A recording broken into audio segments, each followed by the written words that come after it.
sangre de Cristo nos limpia de todo pecado. Pero quien limpia y purifica el corazón del creyente con la presencia misma de Él es el Espíritu Santo. Una buena conciencia es lo que nos lleva a todo lo bueno, a todo lo honesto, a todo lo verdadero y a todo lo de buen nombre. Y la fe no fingida es lo que nos hace vivir una vida real, una vida auténtica, que no tenemos por qué engañarnos a nosotros mismos, engañar a la gente y tratar de engañar a Dios.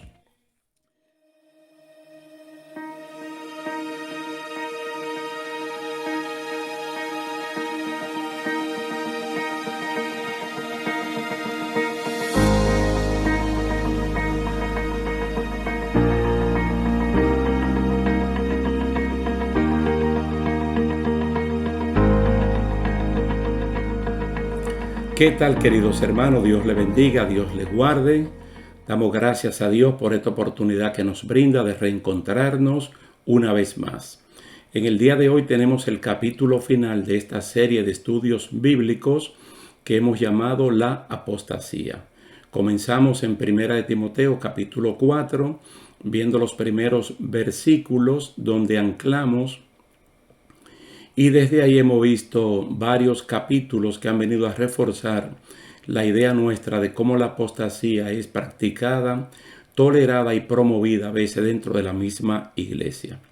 En el día de hoy vamos a hablar de un capítulo, el último, como ya le dije, pero es muy penoso.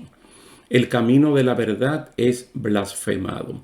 Como consecuencia de la práctica de la apostasía, de ir en contra de la fe, no siempre abiertamente, verbalmente, sino en la práctica, algo tan bueno como el camino de la verdad es blasfemado. Vamos a leer en 2 de Pedro capítulo 2, 2 de Pedro capítulo 2, los versículos del 1 al 3. Y lo vamos a leer en la Nueva Traducción Viviente, porque yo creo que arroja un poquito más de luz hacia lo que nosotros queremos hablar en este día. Así dice la palabra del Señor.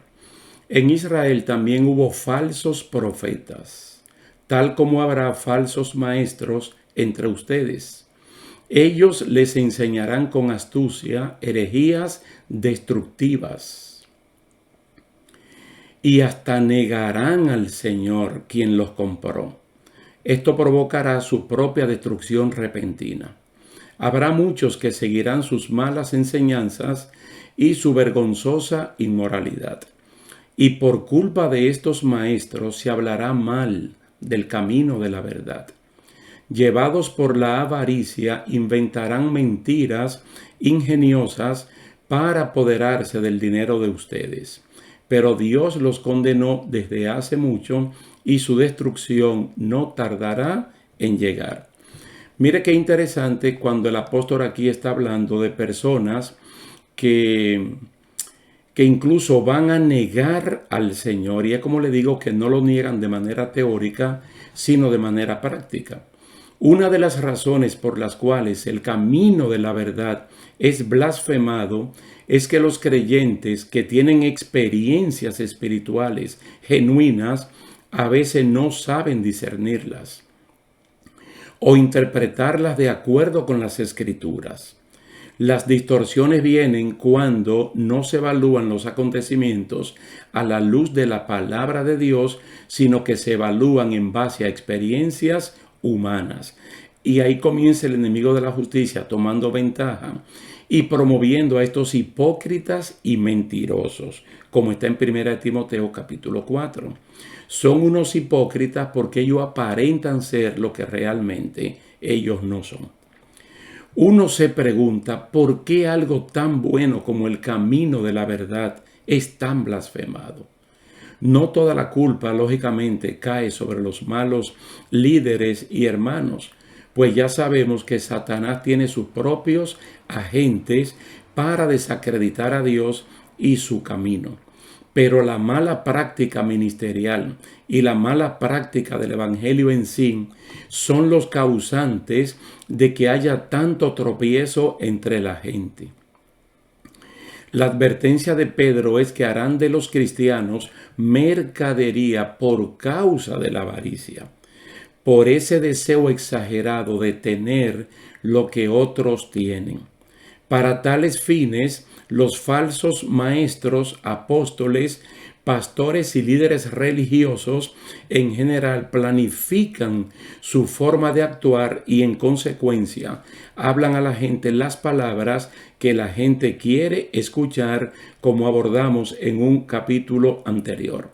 Noten que el apóstol Pedro, un judío genuino, columna de la iglesia y también un conocedor de su propia historia, el Espíritu Santo le está revelando, en caso de que él no lo supiera, de que en la antigüedad en el pueblo de Dios hubo falsos profetas. Y él da por un hecho que en el tiempo nuestro también habrán falsos maestros. Y te dice la razón por la cual estas personas van a actuar de esa manera. Ellos van a traer herejías destructivas y van a negar al Señor que los compró. Entonces, como muchas personas van a seguir estos malos ejemplos, el camino de la verdad será blasfemado. Cada vez que un pseudo, aunque no el 100%, pero cada vez que un pseudo líder cristiano manifiesta lo que realmente tenía en el corazón, que estaba encubriendo la avaricia, entonces el inconverso lo que hace es que blasfema el buen nombre del Evangelio, el de Jesucristo y el de la iglesia misma. Mire, vamos a ver aquí que Pedro narra el hecho acontecido. Él narra un hecho acontecido en el monte de la transfiguración. ¿Qué pasó en el monte de la transfiguración? Él y otros apóstoles y también profetas, Elías y Moisés, fueron testigos de la gloria de Dios. Y no sabiendo lo que decía, Pedro propuso hacer 3 enramadas para ser ocupadas por Moisés, Elías y Jesús. Sin darse cuenta, Pedro, y apoyado por los demás, estaba igualando a los profetas Moisés y Elías con Jesús. Y también estaba marcando la pauta para abandonar la misión de Dios de que Cristo llegara a la cruz del Calvario y quedarse allí en aquel monte. Con esa emoción incontrolable que muchas veces se distorsionan los planes de Dios al no acomodar las cosas al sentir de lo que ya está escrito. Pero en el caso de Pedro, esto no era intencional.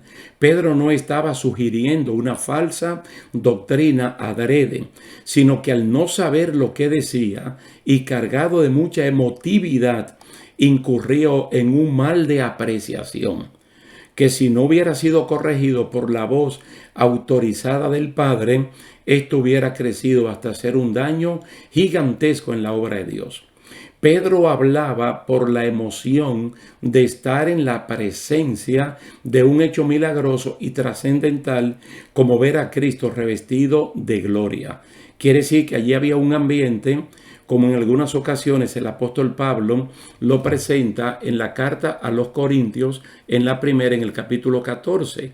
Hermano, lo que estamos llenos del Espíritu Santo, tenemos que usar la razón también. Por eso él no dice que una cosa sustituye la otra.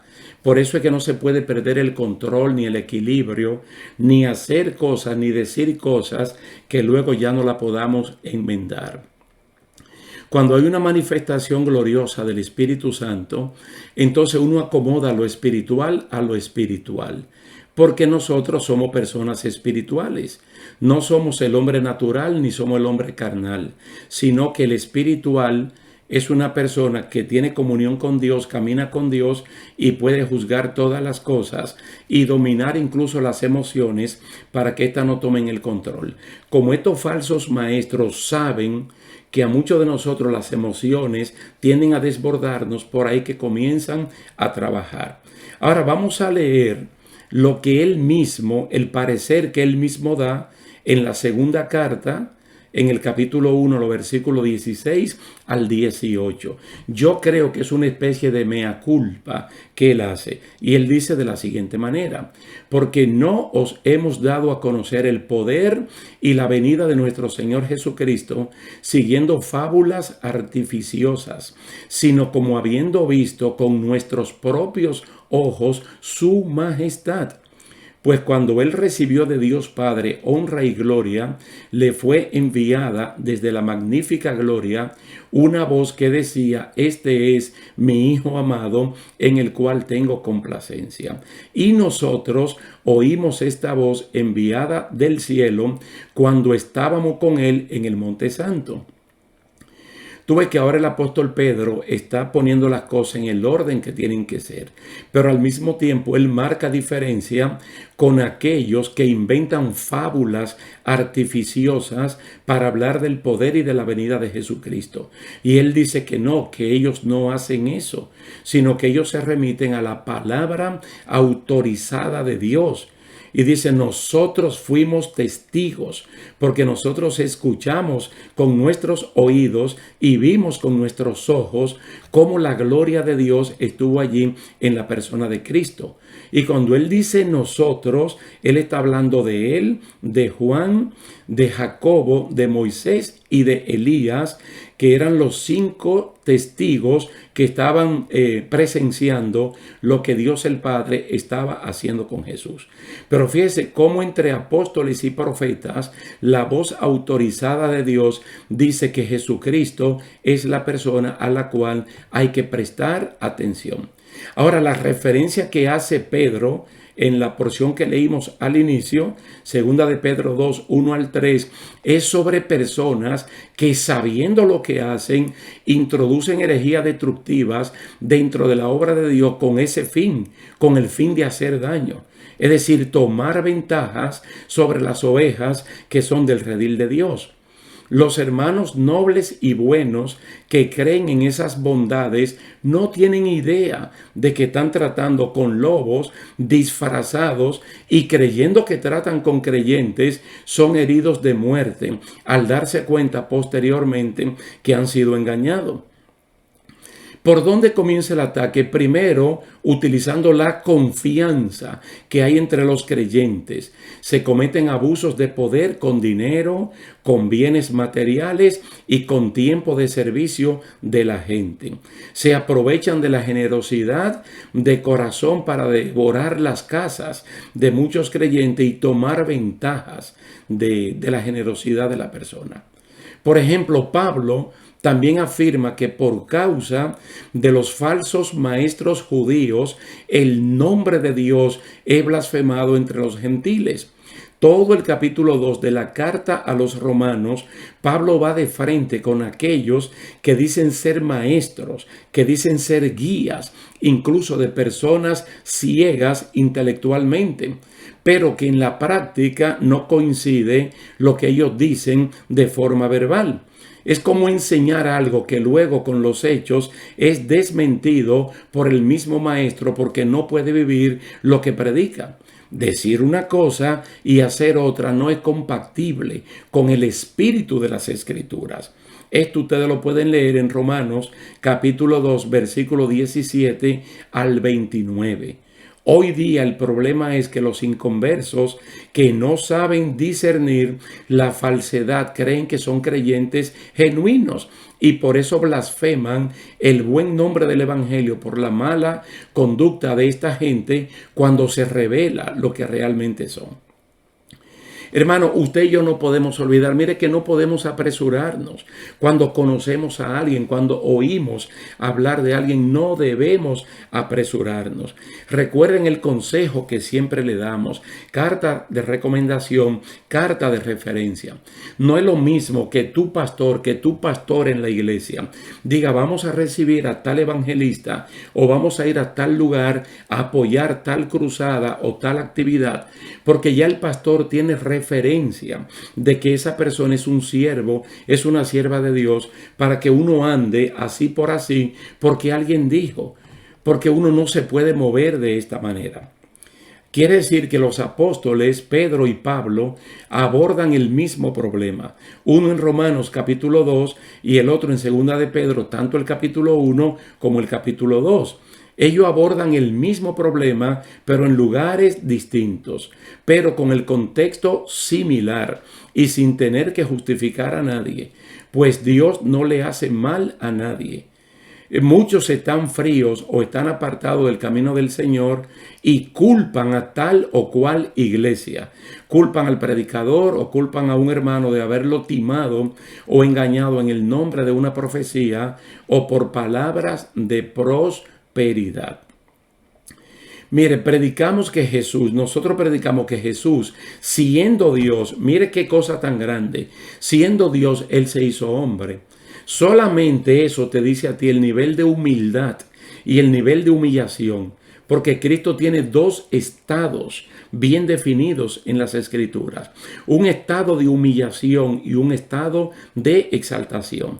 El estado de humillación de Cristo bajó a un nivel que ningún ser humano, por pobre, por paupérrimo que sea, puede llegar al estado tan bajo que llegó Jesucristo. De hecho, la Biblia dice que Él se presentó como raíz de tierra seca para que le deseemos por lo que Él es y no por lo que aparenta ser. Él pudo haber venido por medios ricos, ya que Él mismo era un descendiente del rey David. Él tenía lo que nosotros llamamos abolengo, porque Él tenía apellido, Él tenía ascendientes y lo podía trazar hasta ese punto culminante que era el rey David.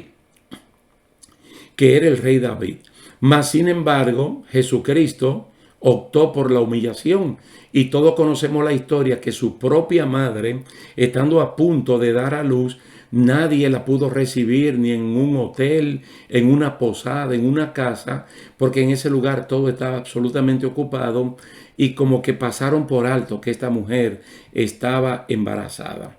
Sin embargo, se predica un evangelio, o hay personas que predican un evangelio distorsionado acerca de la prosperidad sin propósito, porque no alientan a la gente a estudiar, a trabajar, a invertir, a ahorrar, sino que como somos hijos de Dios, automáticamente nosotros debemos vivir de esa manera, y eso no es lo que dice la palabra del Señor.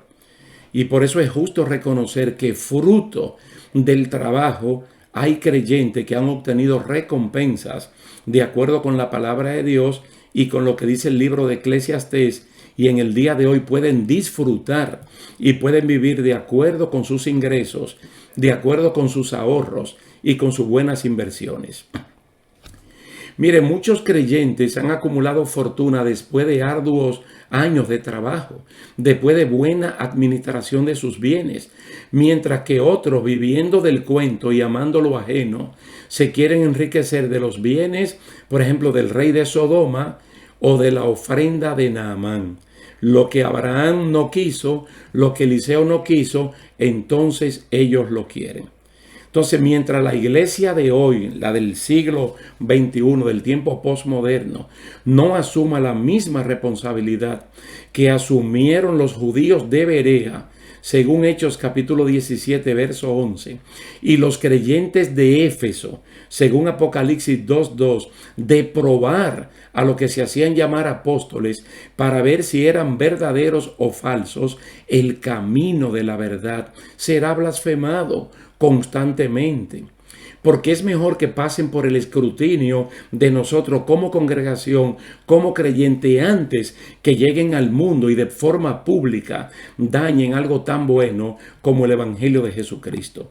Ahora me estoy acordando que Cristo dijo que iban a venir escándalos, pero que hagamos todo lo posible para que no vengan por nosotros.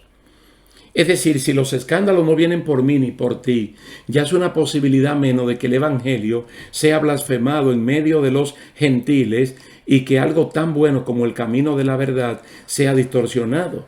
Entonces, el temor que tenía Pablo de que fuera a ocurrir, incluso a generalizarse este asunto como la serpiente en el Antiguo Testamento, en Génesis capítulo 3, con su astucia, pudo engañar a Eva. Él no quiere que los sentidos nuestro sean de alguna manera extraviados de la sincera fidelidad a Jesucristo.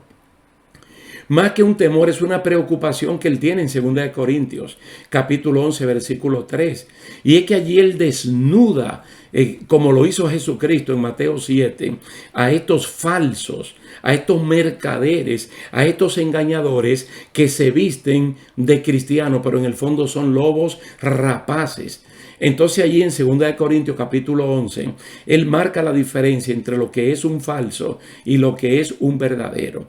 Y él comienza por el mismo diablo, que siendo diablo se viste de traje y corbata como un ángel de luz. ¿Y qué hacen sus ministros? Exactamente lo mismo. ¿Y por qué se visten con esa apariencia? Para engañar. Pero para engañar ¿a quiénes? Al mundo, a los cristianos, a los cristianos. Hermano, es que ya está claramente expresado en Mateo 24, en Marcos capítulo 13. Cuando a Jesucristo le hacen preguntas de señales y de cuestiones escatológicas, él no se pone a responder eso. Él primero les advierte de la gran posibilidad de que los falsos cristos, los falsos profetas, los falsos apóstoles engañen a mucha gente. Y le está hablando directamente al pueblo de Dios en la persona de los apóstoles que estaban allí presentes. Da pena ver y oír hermanos en este tiempo pidiendo a cualquier otro hermano que le ofrezca una palabra profética o una palabra rema sobre cualquier asunto en particular, sin ni siquiera estar consciente de qué es lo que están diciendo. Es tan grande el descuido que muchos fieles creyentes tienen, es que ya no dependen de la doctrina cristiana, de su iglesia, de su reglamento local, de sus artículos de fe. No dependen de su pastor maestro, sino de una red de medios sociales que le pueden hablar cosas completamente apartadas del contexto donde él vive, incluso de país a país, de ciudad a ciudad y de congregación a congregación. No me diga usted a mí que el problema de Corinto era el mismo problema de los filipenses. El problema de los colosenses no fue el mismo problema de los efesios. Por eso se mandan cartas y se mandan mensajes específicamente a aquellos que tienen un problema contextual. Tú puedes leer las dos cartas de Pablo a Timoteo estando en Éfeso, o puedes leer la carta de Pablo a Tito estando en Creta, y se va a dar cuenta que los contextos no son los mismos. Por eso de mover mensajes enlatados de un espacio a otro no siempre tan edificante en el momento que la persona lo necesita. Vamos a ver algunos ejemplos completamente bíblicos, hermanos, de alerta sobre lo que el apóstol Pedro nos está diciendo en su segunda carta, en este capítulo 2, versículo 1 al 3. ¿Por qué algo tan bueno como el evangelio, que de hecho lo que significa es buenas noticias, es mancillado, es maltratado y es blasfemado entre los gentiles, entre los impíos? Miren esta cita bíblica que en algún momento la tocamos, pero yo quiero traerla de nuevo. Romanos capítulo 16, versículo 17 y 18. Fácil de retener. Romanos 16, versículos 17 y 18. Pero os ruego, hermanos, que os fijéis bien en los que causan divisiones y ponen tropiezos en contra de la doctrina que ustedes han aprendido, la doctrina cristiana. Dice, apartaos de ellos, porque tales personas no sirven a nuestro Señor Jesucristo, sino a sus propios vientres, y con suaves palabras y halagos engañan los corazones de los ingenuos. No es exactamente lo que dice Pedro, que harán mercadería de nosotros por la avaricia, lo que no le pueden servir al Señor. ¿A quiénes le sirven? A sus propios vientres. Allí el vientre, el estómago, es sinónimo de toda su personalidad, porque lo que buscan es saciarse ellos, no enseñar ni dar un ejemplo al pueblo de Dios. Escuche esto en 1 Corintios capítulo 5, versículo 9 al 11. Lo repito porque hay hermanos que toman anotaciones. 1 Corintios capítulo 5, versículos 9 al 11. Os he escrito por carta que no os juntéis con los fornicarios. No me refiero en general a todos los fornicarios de este mundo, ni a todos los avaros, ladrones o idólatras, pues en tal caso os sería necesario salir del mundo. Más bien os escribí para que no os juntéis con ninguno que, llamándose hermano, sea fornicario, avaro, idólatra, maldiciente, borracho o ladrón. Con el tal ni aun comáis, porque ¿qué razón tendría yo para juzgar a los que están fuera? ¿No juzgáis vosotros a los que están dentro? Tú ves que el apóstol Pablo está diciendo claramente, como decimos nosotros, sin pelos en la lengua, que una persona que se dice ser creyente, que se dice ser hermano, pero que en la práctica es un fornicario, es un avaro, es un idólatra, es un maldiciente, es un borracho, es un ladrón, que no hagamos comunión con estas personas. Porque si hacemos comunión con esta persona, ¿cómo vamos a juzgar a la persona del mundo a través de la predicación del evangelio que se arrepientan si dentro del evangelio tenemos lo mismo? No, dice, esto hay que reprenderlo, porque este es el tipo de persona que hace que algo tan bueno como el evangelio sea blasfemado. Escuchen este verso en 1 Timoteo capítulo 6, 3 al 5. Primera de Timoteo 6, 3 al 5. Si alguno enseña otra cosa y no se conforma a las sanas palabras de nuestro Señor Jesucristo y a la doctrina que es conforme a la piedad, está envanecido, nada sabe y delira acerca de cuestiones y contiendas de palabras, de las cuales nacen envidias, pleitos, blasfemias, malas sospechas, discusiones necias de hombres corruptos de entendimiento y privados de la verdad, que toman la piedad como fuente de ganancia. Apártate de los tales.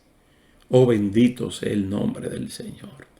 Cuánto tenemos que cuidarnos nosotros mismos y cuánto tenemos que cuidar la doctrina que no salió de nosotros, sino que llegó a nosotros. Observe entonces cómo estos malos hombres, cuya intención es tomar la piedad como fuente de ganancia, mercadería, negocio, en otras palabras, vivir de los demás y hacer negocios en nombre del evangelio, y muchas veces vivir en nombre de los pobres, creando ministerios hasta para eclesiásticos. No se van a su mundo de pecado, como sería lo mejor, sino que lo hacen dentro de la comunidad de creyentes, formando congregaciones de acuerdo con su línea de negocio, su línea de pensamiento, y metiéndose en iglesias que ya están plantadas para sacar provecho de ella. ¿Cuáles son las sanas palabras del Señor? ¿Dónde hallamos esas sanas palabras de Cristo? En los evangelios y en el resto de las escrituras. El conjunto de las doctrinas cristianas es conforme a la piedad. ¿Y qué es la piedad? La piedad es una actitud hacia Dios que implica por lo menos tres cosas: el temor de Dios, el amor a Dios y el deseo de Dios. Se nota que es imposible que esta gente mercader sea piadosa, pues no temen a Dios, no respetan a la gente, se apropian de la piedad para aparentar lo que no son, y lo hacen tan bien que confunden a cualquiera como si ellos fueran gente santa.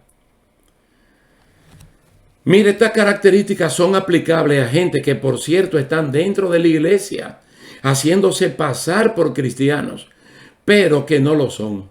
Entonces vamos a notar aquí, hermano, verdaderas características de lo que es un cristiano que de verdad ha nacido de nuevo y que practica la piedad. Mira la primera característica como la presenta Hechos capítulo 1, verso 14. Perseveran unánimes en oración y ruego. Inmediatamente se nota el deseo del nuevo creyente de permanecer unánime con el pueblo de Dios. Número 2, perseveran en la doctrina de los apóstoles, en la comunión unos con otros, en el partimiento del pan y en las oraciones. Hechos 2:42. Todos los que han creído permanecen juntos y tienen todas las cosas en común, porque entre ellos no hay tomadores de ventajas. Hechos 2:44 al 45. Suplen las necesidades de los demás. Pero los que tienen necesidades son necesidades reales, no son ficticias, para tomar ventaja del amor de la iglesia. Perseveran unánimes cada día en la iglesia. Parten el pan en las casas, comen juntos con alegría y sencillez de corazón. La multitud, en vez de blasfemar el nombre de Cristo, ve esta comunidad como una comunidad de un corazón y un alma, y pueden incluso reconocerlo como personas útiles a la sociedad, según Hechos 4, versículo 32. Era un ambiente muy saludable que todavía hoy se da. Pero en lo saludable y en esa confianza es que el enemigo puede penetrar y estas personas se pueden colar, como fue el cuidado, la advertencia que tuvo Pablo en Hechos capítulo 20, o Judas en la carta que envió, de que hombres malos ya han penetrado la iglesia. En Hechos capítulo 20, Pablo pone en alerta al liderato de la iglesia para que tengan 4 ojos e impidan que estas personas entren. Y ya en Judas capítulo único ya ellos lograron entrar. Pero nosotros tenemos, hermanos, que estar todo el tiempo atentos y ver que cuando estas personas aparezcan, uno tratar de conciliar inmediatamente lo que ellos están diciendo con su forma de actuar. Y hay preguntas que uno se puede hacer cuando estas personas hablan. Los mensajes que expone la Biblia en forma ordenada y clara, los mensajes que exponen según la Biblia están ordenados y son claros. Los líderes son hombres de fe, muestran el fruto del Espíritu. Hay que aceptar lo que dicen estas personas sin uno pensar por sí mismo. No se puede cuestionar con las Escrituras lo que ellos enseñan. Tú te das cuenta de alguna manera si hay manipulación. ¿Qué predomina cuando ellos hablan? ¿La emoción o la enseñanza bíblica? Animan al creyente a estudiar la Biblia por sí mismo, como lo hacía el apóstol Pablo. Hay que tomar en cuenta muchas cosas, hermanos, para uno no caer en esta trampa y que luego uno sea también maltratado y que uno se dejó engañar y que uno mismo comience a hablar mal del Evangelio. Es una actitud de franca apostasía, Una vez más, puedo mencionar aquí a 2 Corintios capítulo 11, versículo 13 al 15. Cuando Pablo habla de la manera engañosa que estas personas tienden para colarse dentro de la iglesia y que luego manifiestan lo que hay en su corazón, el buen nombre del Evangelio es blasfemado. Pablo dice, estos falsos apóstoles, obreros fraudulentos que se disfrazan de apóstoles de Cristo. Dice, y esto no es sorprendente, porque el mismo Satanás se disfraza de ángel de luz. Así que no es extraño si también sus ministros se disfrazan de ministros de justicia, cuyo fin será conforme a sus obras. En Efesios capítulo 4, versículo 14, Pablo, hermano, otra vez en alerta. Allí, así, ya no seremos niños fluctuantes, llevados por doquiera de todo viento de doctrina, por estratagema de hombres para engañar, que emplean con astucia las artimañas del error. Aquí en esta carta circular, que es la carta a los Efesios, Pablo le está diciendo que nosotros no podemos quedarnos en la estatura de niños, porque los niños fluctúan como fluctúan en las plantas cuando los vientos la mueven de aquí para allá y de allá para acá. Él está hablando de vientos de doctrina. Gente que no son sólidos, que no son estables. Este año 2021 hay un viento de doctrina, vámonos por ahí. En el 2022 otro viento de doctrina, vámonos por ahí. La Biblia habla de permanecer, de estar estable en la doctrina que ya nosotros hemos conocido y sabemos de quién la hemos aprendido. Hermano, en los últimos 20 años se han levantado tantas cosas. Pablo le llama estratagemas, estrategia, planes humanos que no tienen que ver absolutamente nada con Dios. Y ahí vamos corriendo detrás de esas cosas. Miren, ha habido tantas cosas que en el día de hoy hay iglesias que no parecen iglesias cristianas en el contexto nuestro, latinas, hispanas de los países nuestros, sino que parecen iglesias judías del siglo I, porque todo es judaizado completamente. Tanto que hay personas que no oran por su país, pero sí oran por Israel. Hay personas que no oran por su pueblo, pero sí oran por Jerusalén. Yo no digo que orar por Israel y Jerusalén esté malo, pero Dios te manda a orar primero por tu contexto. Él te manda a orar por tu familia, por tu iglesia, por tu sector, por tu ciudad, por tu provincia, por tu país, por tus gobernantes, antes de hacerlo por otros.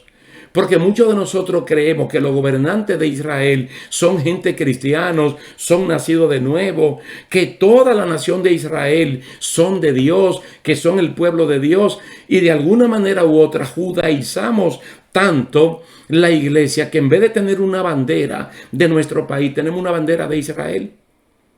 Que eso no está malo siempre y cuando vamos a nuestro contexto. Vientos de doctrina. Y nacen estratagemas, estrategias, artimaña del error, de cambiar y de cambiar. Hermano, y es que no podemos. Porque la palabra del Señor, los mandatos de Dios son tan buenos que no son fruto de un parlamento humano. No son leyes que hay que estarlas revisando de cada 10 años porque se convierten en obsoletas. La palabra de Dios hoy en día tiene la misma vigencia que el día que Dios la promulgó.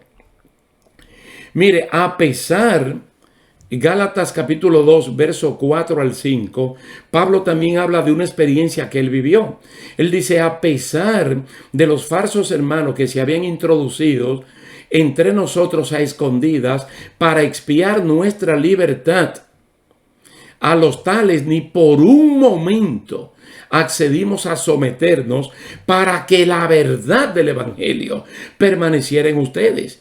Esta gente se metieron para tomar las riendas del evangelio y llevarlo por donde no era. Y ustedes saben que en las iglesias de Galacia fue que Pablo mandó la carta diciendo, si viene un ángel del cielo diciendo algo distinto de lo que ya os hemos enseñado, deséchalo como anatema. Deséchalo como anatema, porque el evangelio no cambia. El evangelio no cambia. Y nos está diciendo una vez más en Filipenses capítulo 3, versículo 2, guardaos de los perros y no de perritos de 4 patas. Guardaos de los malos obreros, guardaos de los que mutilan el cuerpo. Y agrega a los mismos filipenses, porque por ahí andan muchos, de los cuales os dije muchas veces, y aún ahora lo digo llorando, que son enemigos de la cruz de Cristo. El fin de ellos será la perdición. Su Dios es el vientre, como se lo dijo a los hermanos en Roma. Su gloria es aquello que deberían avergonzarlos y solo piensan en lo terrenal. Bendito sea el Señor. Esos enemigos de la cruz de Cristo no están fuera, sino dentro de las estructuras de las iglesias o muy cerca de ella para hacerle daño. La cruz de Cristo implica sacrificios por su obra, por la gente, y no una vida de comodidades sin ningún compromiso. Otra vez se recalca que el fin de esa gente es la perdición. Los predicadores fraudulentos tienden a agradar a la gente de tal manera que luego le puedan sacar provecho material por ser ingenuos.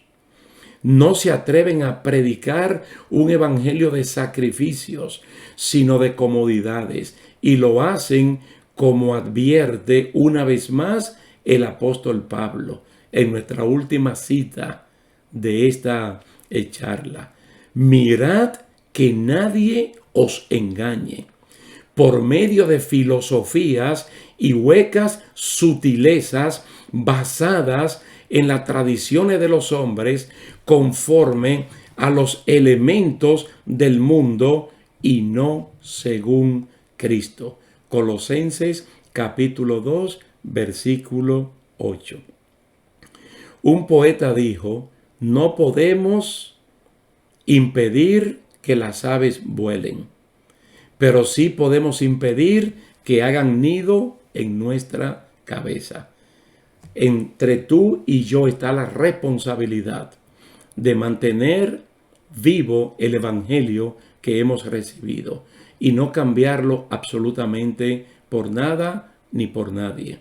Si otro apostata, nos va a doler en el corazón, pero tú y yo no tenemos que cambiar absolutamente por nada. Cristo es el mismo ayer, hoy y siempre, y sus palabras son las mismas ayer, hoy y siempre. Así es que Dios te bendiga, Dios te guarde. Ha sido un placer para mí compartir con ustedes estas palabras y lo he hecho con la mejor de las intenciones. Si en algo he estado equivocado, no ha sido mi intención.